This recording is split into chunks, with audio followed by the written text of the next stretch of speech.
মুজিবুর রহমানকে স্বাধীনতার ঘোষক দাবি করে পোস্ট দেওয়ার অভিযোগে সরাইল উপজেলা সহকারী কমিশনার সিরাজুম মুনিরা কায়সানকে দায়িত্ব থেকে অব্যাহতি দিয়েছে বিভাগীয় কমিশনারের কার্যালয়ে সংযুক্ত করা হয়েছে। বুধবার সকালে ব্রাহ্মণবাড়িয়ার এসিল্যান্ড সরাইল নামে অফিসিয়াল ফেসবুক পেজ থেকে পোস্ট দেওয়ার পর তাকে অব্যাহতি দেওয়া হয়। পোস্টে দেওয়ার পর তা সামাজিক যোগাযোগ মাধ্যমে ছড়িয়ে পড়ে। এই পোস্টকে কেন্দ্র করে সরাইল উপজেলা বিএনপি সহ বিভিন্ন মহলে তোলপাড় চলছে।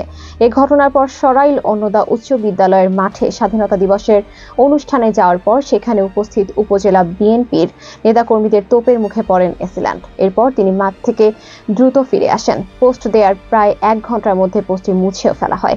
পরে অপর একটি পোস্ট থেকে প্রথম পোস্টটি ফেসবুক হ্যাকড হয়েছে বলে দাবি করা হয়।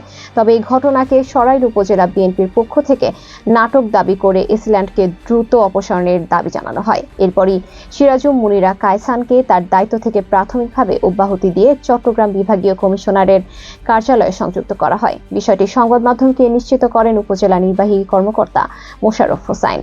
ইউএনও জানান, এসিল্যান্ড দাবি করেছেন লেখাটি তিনি লেখেননি। এই আইডি পাসওয়ার্ড অনেকের কাছে ছিল।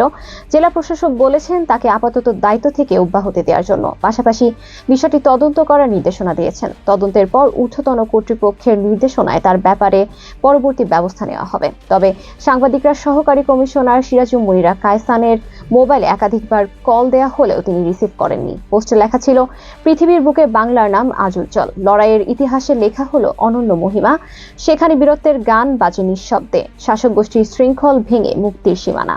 1971 সালের 25শে মার্চ কালো রাতে পাকিস্তানি হানাদার বাহিনী নির্মম গণহত্যা চালায়। সেদিন রাতেই বঙ্গবন্ধু শেখ মুজিবুর রহমান ঘোষণা করেন বাংলাদেশ স্বাধীন।